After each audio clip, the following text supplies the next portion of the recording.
Tonight, when the sun sets, millions of people will flip a switch without a second thought. For more than 99.9% of human history, that switch did not exist. When the sun set, the world became almost completely dark. On moonless nights, visibility often dropped to just a few feet. For over 300,000 years, human ancestors spent roughly half their lives in darkness. Candles, oil lamps, and electricity appeared only in the final fraction of that timeline. Most nights relied solely on stars, moonlight, and whatever fire could be maintained. So what filled these long hours? The answer reshapes our understanding of sleep, storytelling, and human cultural evolution. The earliest widely accepted evidence of controlled fire comes from the Woodwork Cave in South Africa, dated to roughly 1 million years ago. Fire did more than just provide warmth. It extended the human day. Before fire, early humans followed patterns similar to other primates. Sunset meant seeking shelter and remaining still.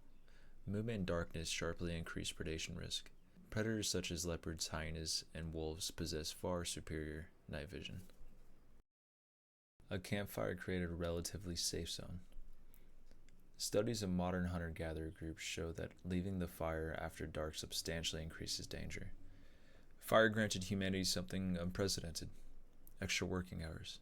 Instead of the productive day ending at sunset, people gained 2 to 4 additional hours most evenings. In 2014, anthropologist Polly Weissner published research in the Proceedings of the National Academy of Sciences based on extensive recordings among the Jew Hosen of the Cleary. Daytime conversations were approximately 80% practical, focused on hunting, gathering, resource sharing, and logistics. At night, the pattern shifted sharply. Roughly 81% became storytelling. People shared myths, adventures, historical events, jokes, and tales of distant places. Weissner concluded that the campfire functioned as humanity's first classroom, first theater, and primary mechanism for transmitting culture across generations. Fire did not merely extend the day, it expanded human imagination. The night held another surprise. Modern assumption of 8 uninterrupted hours of sleep are recent. In 2001, historian Roger Eckerich documented more than 500 historical references across court records, diaries, medical texts, prayer books, letters, and literature describing 2 distinct sleep periods. Before industrialization, many people slept shortly after sunset for about 4 hours, woke naturally for 1 to 2 hours, then returned to sleep until dawn. This was not considered insomnia. It was ordinary life. Historical records describe a wakeful interval filled with prayer, dream reflection, reading religious texts, visiting neighbors, writing letters, or quiet thought. A 16th century French physician recommended the period between the first and second sleep as ideal for conception, because he said apparently they would, quote-unquote, do it better. Medical texts noted these hours as especially suited for calm study and reflection because the mind was unusually settled. For centuries, historians often overlooked these references because uninterrupted sleep seemed self-evident. Then modern science tested the pattern. In 1992, psychiatrist Thomas Ware at the National Institute of Mental Health placed volunteers in environments without artificial light. Each experienced 14 hours of darkness nightly. Within weeks, nearly every participant naturally adopted the same segmented pattern observed in historical record. 4 hours sleep, 1 to 2 hours awake, and 4 more hours of sleep. No instructions were given. The rhythm emerged spontaneously. Ware also measured hormonal levels.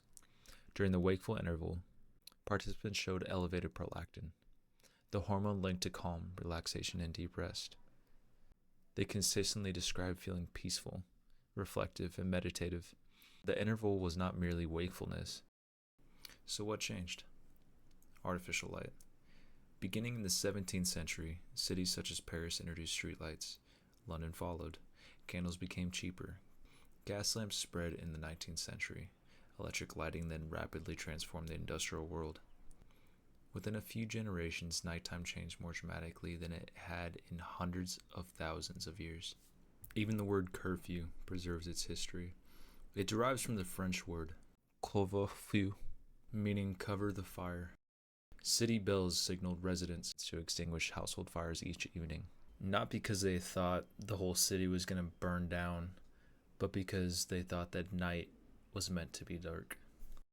In many medieval European cities, walking outside after dark without a lantern could be illegal. Night belonged to the uncertainty, danger, and caution. Modern civilization erased that relationship. Today, many people remain under artificial light for 7 or 8 hours after sunset. Blue, rich light from phones, computers, television, and LED bulbs suppressing melatonin production. The brain interprets bright nighttime light as daylight, delaying sleep, fragmenting rest, and shifting circadian rhythms shaped over millions of years. Research demonstrates that spending just 1 week camping without artificial lighting can shift melatonin release by nearly 2 hours. Natural light exposure alone often resets the body's internal clock. This raises a significant possibility that modern society may not have simply altered sleep timing. It may have eliminated an entire phase of human experience. The quiet interval between first and second sleep, associated with reflection, calm, and uninterrupted thought, has largely disappeared. Many now interpret nighttime waking as a malfunction. Historical and laboratory evidence indicates that brief nighttime wakefulness was once entirely normal. For hundreds of thousands of years, human nights followed a rhythm that shaped culture itself. People gathered around fires, shared stories that preserved knowledge across generations. They slept in 2 distinct phases. They experienced darkness so complete that the Milky Way dominated clear skies. Between first and second sleep, they experienced quiet hours of thinking, reflecting, praying, or simply existing in silence. In a little more than a century, artificial light transformed that ancient rhythm. Most people gained brighter nights, but they may have also lost an experience that accompanied humanity for nearly its entire existence.